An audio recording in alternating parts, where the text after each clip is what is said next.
சாமி வணக்கம் சாமி. சாமி அன்னதானம் பண்ணால் புண்ணியம் கிடைக்குன்னு சொல்கிறாங்களே, இது உண்மைதானா? அன்னதானம் பண்ணால் புண்ணியம் கிடைக்கும், நீங்கள் தான தர்மம் பண்ணாலும் புண்ணியம் கிடைக்கும். இதில் 2 டிஃப்ரெண்ட் இருக்குது.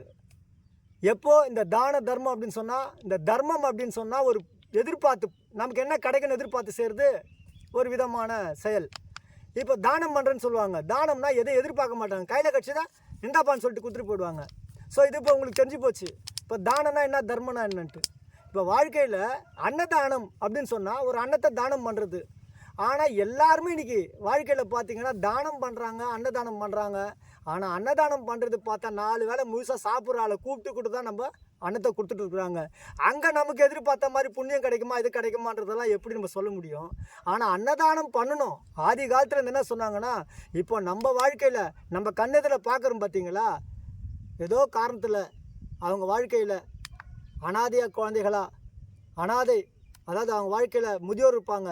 அந்த மாதிரி மக்களுக்கு ஏதோ கண்ணுக்கு தெரிஞ்சு பல ஜீவராசிகள் நாயா காக்கா குருவிகளா, இங்கே பசு மாடுகளா ஆடுகளா இங்கே இருக்கிறாங்க பாருங்கள்.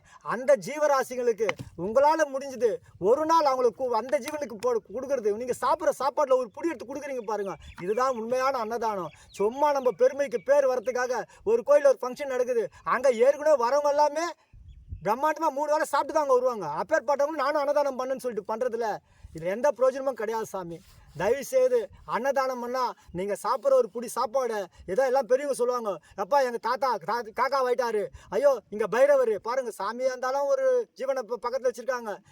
மனுஷனை கூட ஒரு காக்கா வந்தால் இந்த மாதிரி எங்கள் தாத்தா பாட்டி எங்கள் அம்மா அப்பாலாம் வந்தாங்க சொல்லி சோறு ஊட்டுறாங்க. அப்படி இந்த எண்ணம் இருக்கும்போது அந்த மாதிரி ஜீவராசிங்களுக்கு உண்மையிலே நீங்கள் கொடுக்குற தானம் தான் இந்த அன்னதானம் தான் வாழ்க்கையில் உங்கள் வாழ்க்கையில் உங்களுக்கு பலவிதமான சகலவிதமான தோஷங்கள்லேருந்து விடுதலை ஆகி நீங்கள் புண்ணிய ஆத்மாவாக இருக்கிறதுக்கு ஒரு வாய்ப்பு இருக்குது சாமி. நமஸ்காரம்.